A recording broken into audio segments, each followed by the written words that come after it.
Okay, so yun no. Yun no. Yun no. Alright.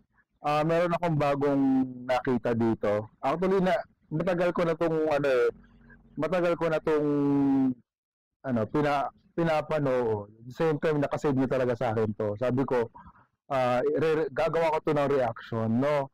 Ito ay galing kay Chilling Scares with 2.9 millions.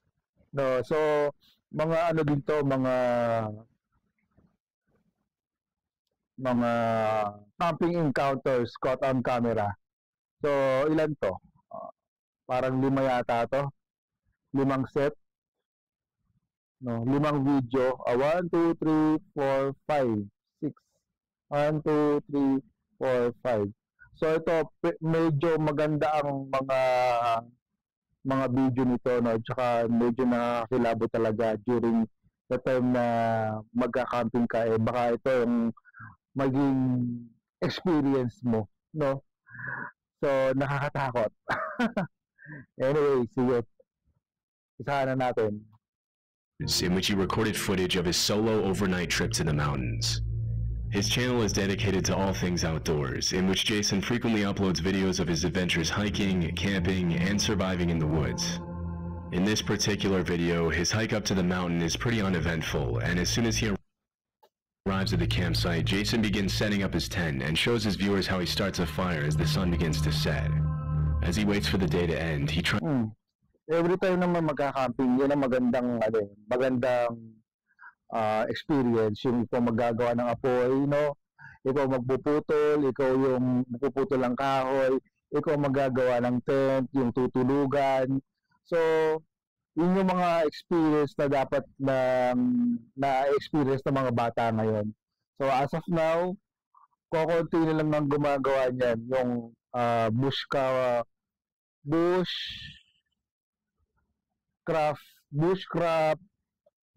camping. Tries his luck at spoon carving, and this is when he reports hearing a strange sound coming from the top of one of the mountains, but he writes it off as a bird or some other small animal and continues. So yun, meron siya naririnig na anything na during the time na nagka-camping siya. So on the top of the mountain daw. So tingnan natin kung ano yun. He's setting up for the night. At about 9 o'clock, he turns his camera off to go to bed, but less than an hour later, he wakes up to a strange sound that he says he's never heard before in his life. He mentions it sounded like some sort of guttural animal call, but because it came from pretty far away, he couldn't identify what it was. Nakakatakot yung gano'n, no? Yung mag-solo ka, tapos di maririnig kang gano'n. I've never heard anything like that in my life. It sounded like a mix between almost like a pig. Some kind of, I'm not even, I hate to even say it, but a pig, an ape, and the calls almost sounded like how the velociraptors communicate with each other on Jurassic Park. I've never heard anything like that in my life. So meaning, yung naririnig niya ngayon, so probably malaking animals yung naririnig niya. So sabi niya kasi, parang nasa Jurassic Park, parang velociraptors. So yung velociraptors, malaki yun, na mabilis na dinosaur.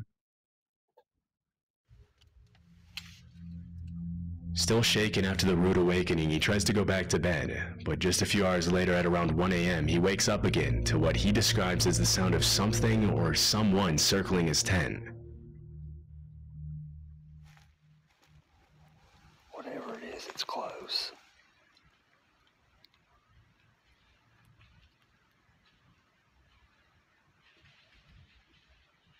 Hear that? Whatever it is, it sounded like there was 2 or 3 of them, and it started.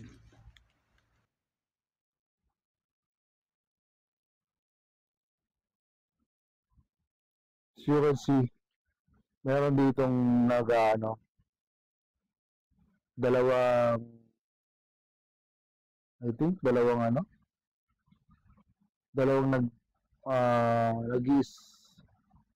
umiilaw, parang mata eh, no? On the other side of my camp, went around my perimeter. If you look closely at the bottom left-hand corner of the screen, you can see the reflection of what appears to be one or two sets of eyes as he pans his flashlight over them. Although there are many animals with eyes that reflect light at night, based on the fiery white color of the reflection, it's very likely that Jason was being observed by wolves or coyotes. Dog's eyes will also give off a white reflection, but considering that it was around 1 a.m. when this happened, it's unlikely that a dog would be walking around in the mountains so close to his campsite. Coyote and wolf attacks on humans are rare, as both species tend to avoid human contact, but they can still become very aggressive if they feel threatened, especially if they have pups nearby.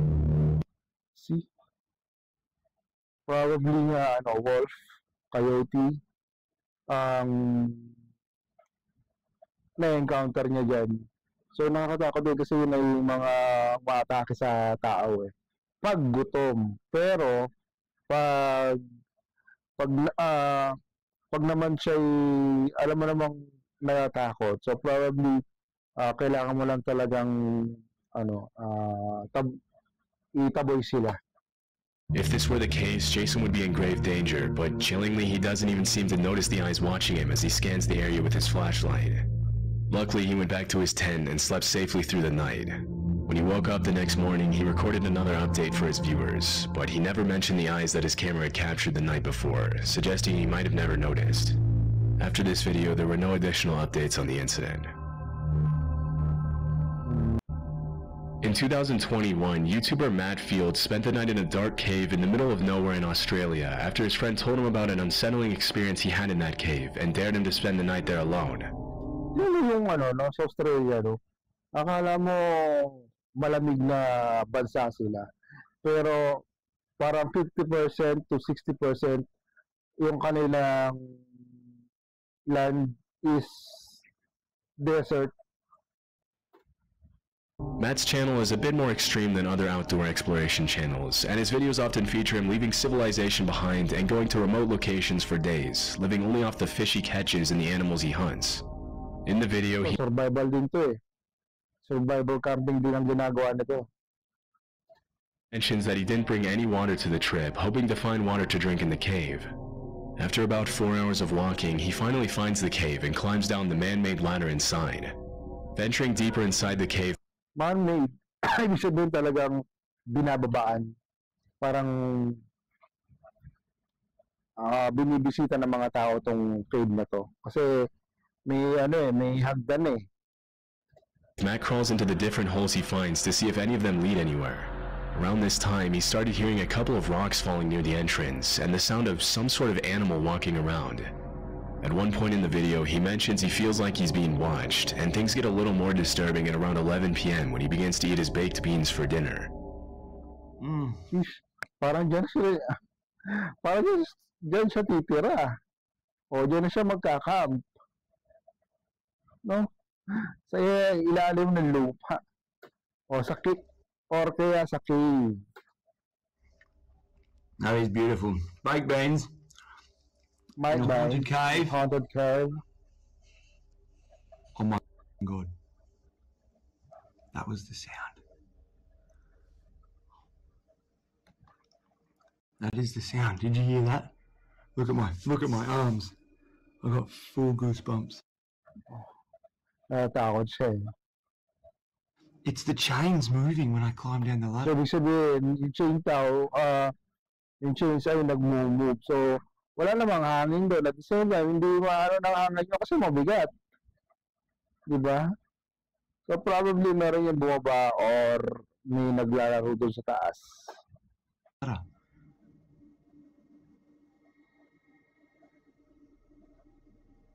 It's a big, heavy, thick chain. Wind can't move that. See? Tama ako. Holy. When Matt recorded this video, it wasn't a windy night at all, and the fact that the chain is moving can only mean that there's someone or something down there with him. That chain moved just then. It is 100% now. I heard it before. I'm 100% certain it's the chain that I walked in, that you climbed down into this cave on. It's moving. Now, you can't move that chain with wind. It's way too heavy. There is no wind coming in here. There's no wind even fork up. Hold on. Shit. Yun nga, meron nga. Putang ina. Meron nga. Ano yun? Hindi naman, kung ano yan natin naman, kung yan ay mga animals, hindi naman makakababa yung mga animals din sa cave na gumagamit ng ladder na yun. So, probably yan ay tao, no, or hindi ko alam, baka elements din yan, or ewan ko, baka tao nga, syempre.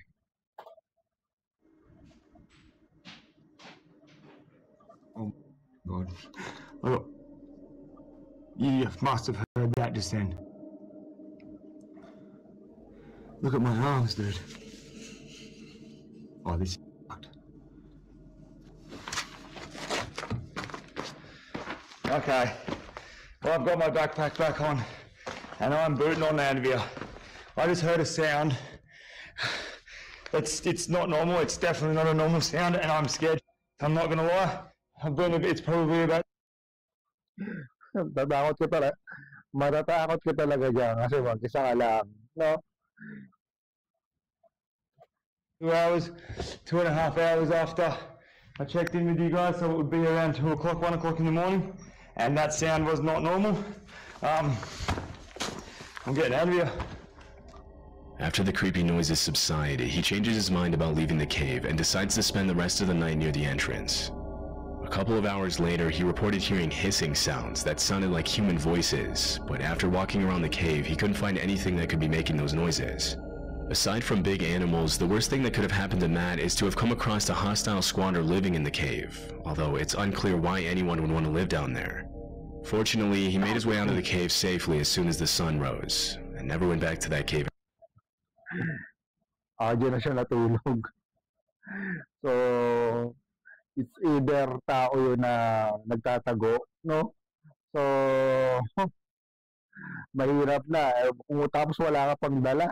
Wala ka pang depensa or wala kang any kutsilyo na pang-depensa para sa sarili mo. Again. Rody is a channel dedicated to off-the-grid living, in which the uploader usually posts videos about... Ito naman ay kay Rody galing, ano? Rody 161 subscriber.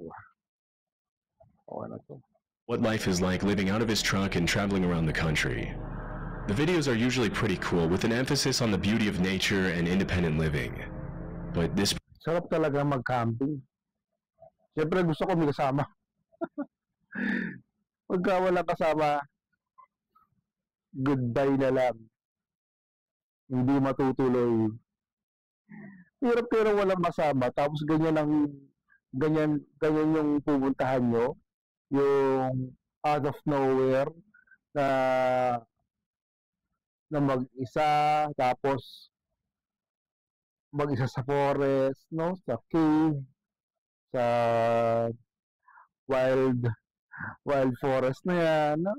Grabe. Basta pagka may kasama, okay, go ako. Pero pag wala, no way. This particular video is a bit more disturbing than the rest.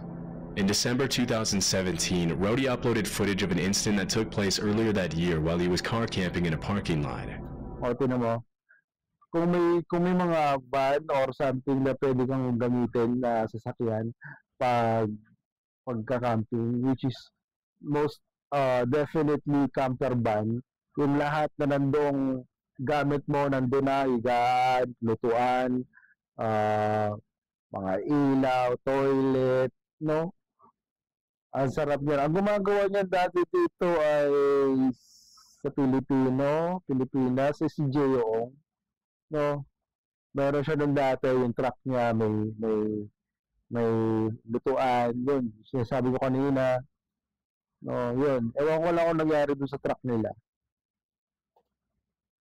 At around 1:30 a.m., a hooded man started walking around his truck and taking pictures of his license plates. Because the back of the truck where the uploader was sleeping was... Yun ang sarinding ano, no? problema sa camper van na lapitin din ng mga strangers, no? Na akala mo anong gagawin doon sa mga van or sa mga tao na nasa loob ng van. So, ma-experience mo yung ganyan. Ano yung mangyayari sa'yo? Pretty much pitch black, the man probably didn't see anyone in there and continued to suspiciously walk around the truck for several minutes, unaware that he was being recorded. After a while, the man makes his way to the side of the truck and tries to shine the flashlight inside, which is when the uploader decides to take action to protect himself and let the man know he's there.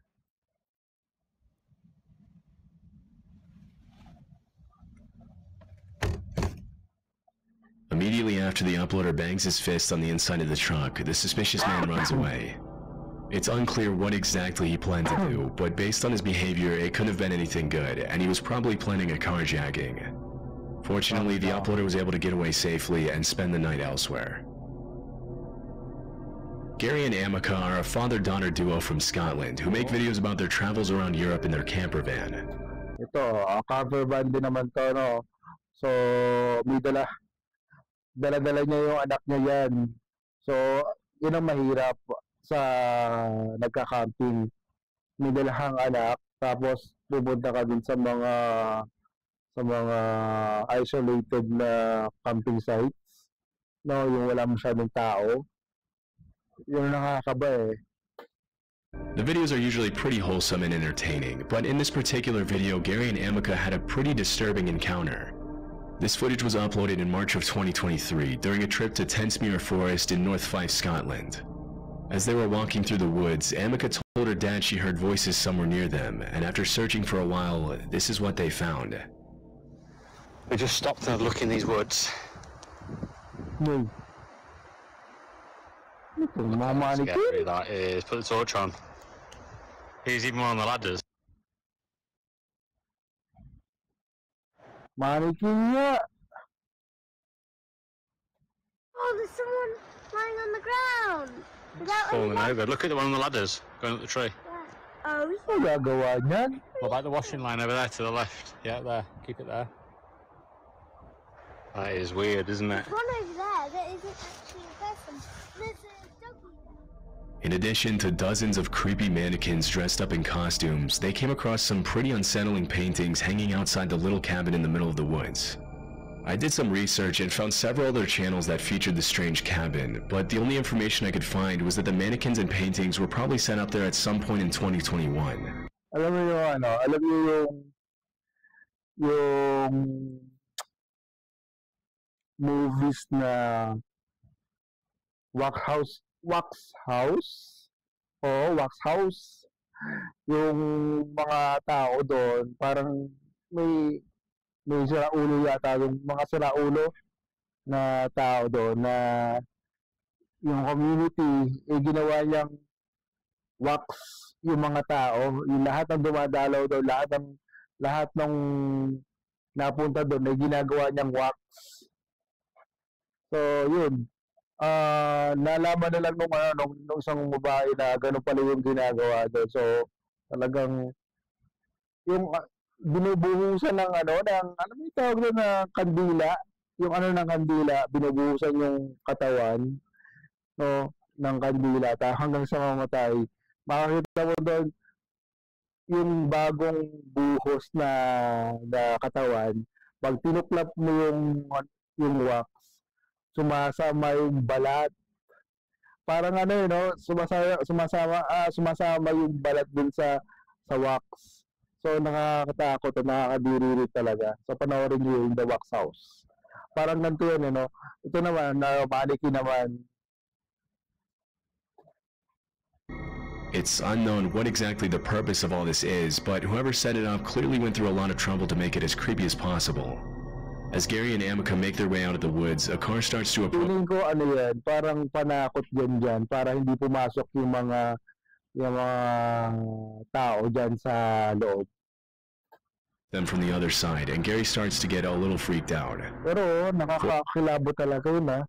Nakakilabo talaga pagka napadaan ka din sa ganyang lugar, iba na maiisip mo.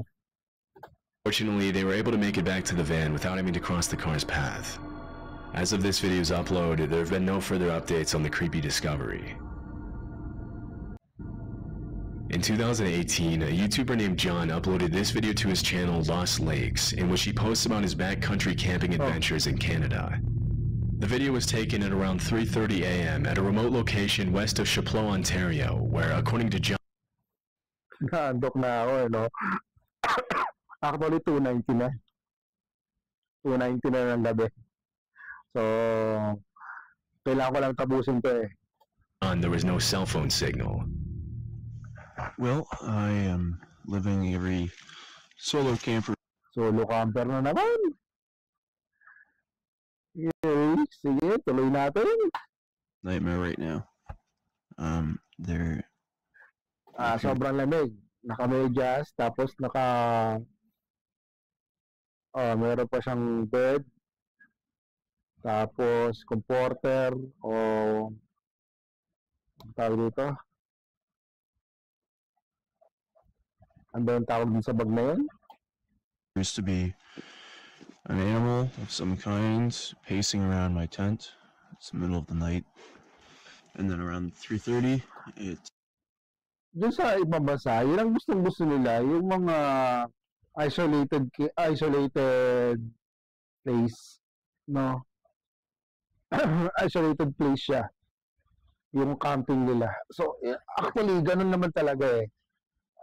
Dito kasi sa Pilipinas, no, ilan lang yung gumagawa niyan na sa isolated. Parang si Sir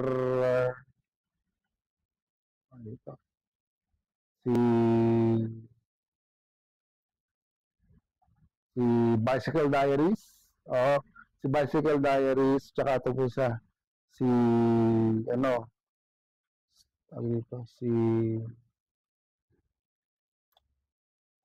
sino nga ba yun? Lintik na yun.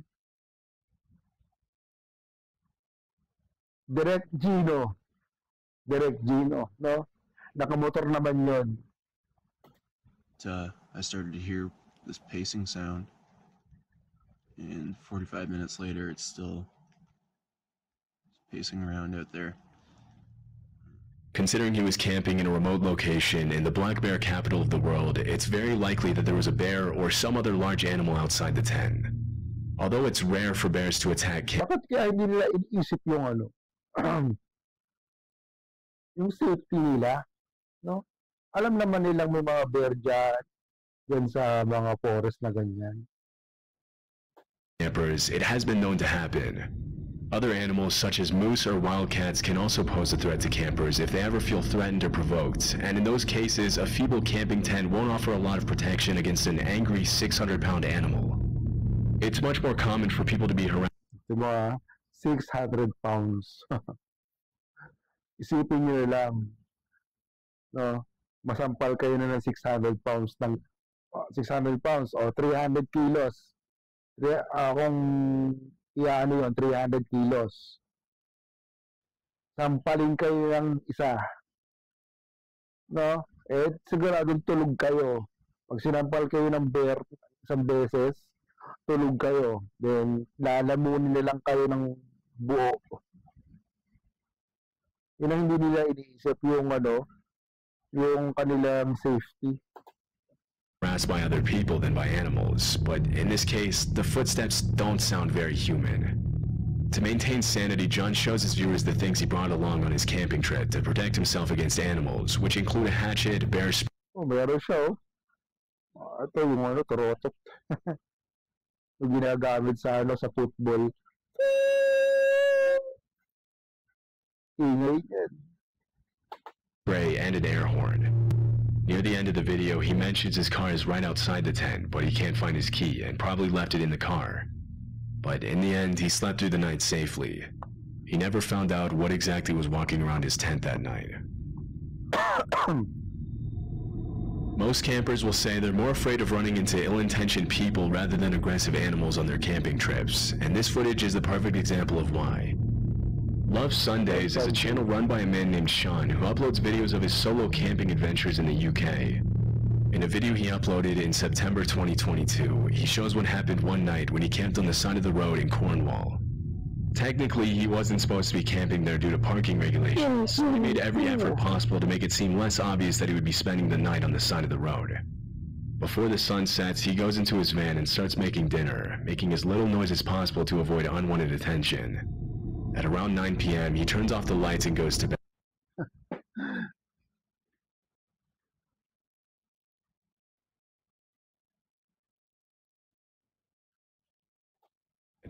Everything seems to be going just fine, but at around 2 a.m., Sean's night takes a pretty unsettling turn. Actually, dito sa bahay namin, hindi lang namin pinapansin. Meron man paparamdam. Pinalabutan niya ako. May nagpaparamdam dito. Ewan ko kung bakit. Pero sanay na rin naman.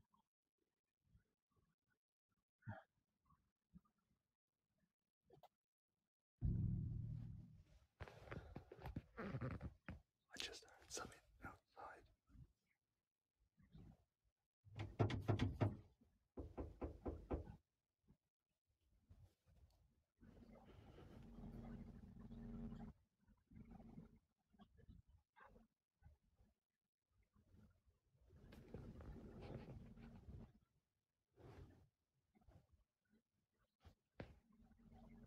Okay, I think they've gone. They literally tried to get in the van. It wasn't just a knocking, they were trying the handle. It's not uncommon for solo campers to be asked to move somewhere else in the middle of the night, especially when you're parked somewhere where you're not supposed to be. But in this case, it's highly unlikely that this was a police officer or some other person with the authority to tell him to move, as in these cases, they would almost always knock first and announce themselves verbally. Once they have your attention, they'll ask you to leave, but they won't just walk up to a van on the side of the road and start trying the door handle without announcing their intent. So, ibig sabihin, hindi siya pulis. No? Sabi nga niya, kung yun ay pulis, kakatok yan, tapos magpapakilala, and then, paalasin ka. So, yung na-experience niya, hindi ganun na nangyari. It's much more likely that someone was trying to break into Sean's van. Luckily, whoever was trying to break in left after only a few seconds, and Sean wasn't bothered by them again. These kinds of encounters can be extremely disturbing, but luckily Sean woke up the next morning unharmed and was on his way to his next destination shortly after.